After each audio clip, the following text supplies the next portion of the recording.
This is gonna create some friction likely. I totally get you. I had that habit for a long time until I noticed how it impacts me negatively. Hey Gut Feeler Champ, today I would love to share with you 3 things that I see the most often people do when they want to heal their gut, but they do these things in the morning that actually prevent gut healing. I'm 100% guilty of all 3 of them in my past. I have a lot of one-on-one clients who are still doing that when they start working with me, just because out of habit, because everybody does it, it's a normal thing, right? But that can end here and today with this video. Number 3 that kills your gut healing if you do this in the morning is social media. Waking up, watching the news, going on your phone. Why? Because there are 2 times in the day when your subconscious is the most susceptible for information, right? The subconscious doesn't judge yes or no, it just absorbs. In the morning, right when you wake up, and before you change to the sleep state in the evening. So you want to guard this space when you wake up, at least for an hour, sacred for you. Choose who you want to be. How do you want to show up today? If it helps you listen to some positive music, classical music,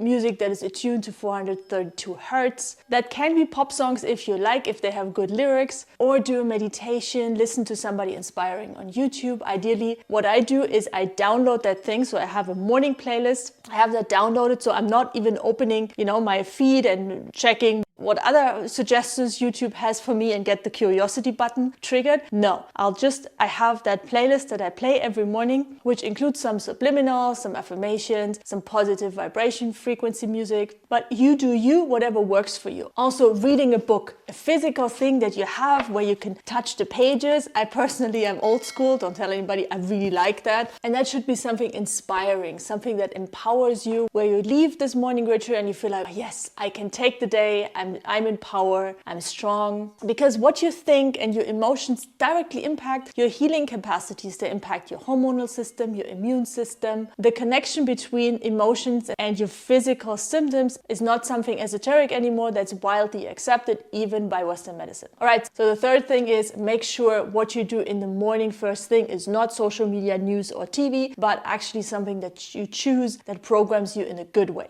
Now I want to know from you, before we go to 2 and number 1, what is it that you are choosing? You can choose this right now. I want to know in the comments that you're choosing to program yourself with in the morning, and how are you going to do it?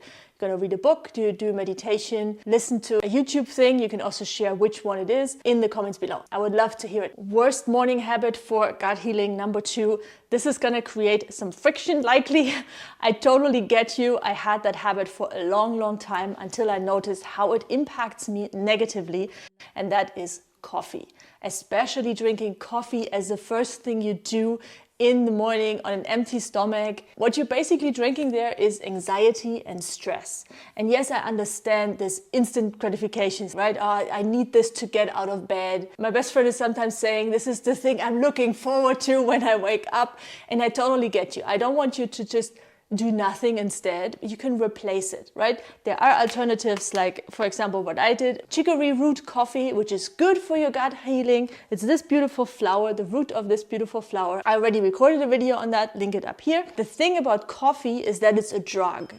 It's a real drug because it triggers your adrenals, and your adrenals release adrenaline. And adrenaline is the most addictive drug that we have in the body. It's our own body's heroin. It's supposed to be an emergency hormone for fight and flight. If you drink fight and flight and anxiety every morning, the body has very low chances of healing itself, of getting out of that vicious cycle. And apart from that, it's really bad for your stomach acid. It triggers the release of stomach acid, which you need for digesting foods and not coffee. It's very acidic and hard on the intestines, robs your body of minerals. The list just goes on. And I know everybody does it. There are even some studies that tell you that drinking coffee in the morning up to 5 cups is healthy and good. Well, guess who paid for that study? If you're looking for proof, you'll find it somewhere on the internet. But what do your gut feelings say? That's why this channel is all about you going within and trusting yourself and finding the answers within and trusting your gut feelings. All right, last but not least, number 1 thing that kills your gut healing potential in the morning if you do this is just going straight to work. So worst, checking your emails, checking social media while drinking your coffee and then starting to work without taking care of your body, without connecting to your body. So you want to move your body, you want to really honor this beautiful, amazing transport vehicle that has all these emotions, this gift of life. You want to honor it with, it can be 5 minutes. It doesn't have to be long. What I like to do is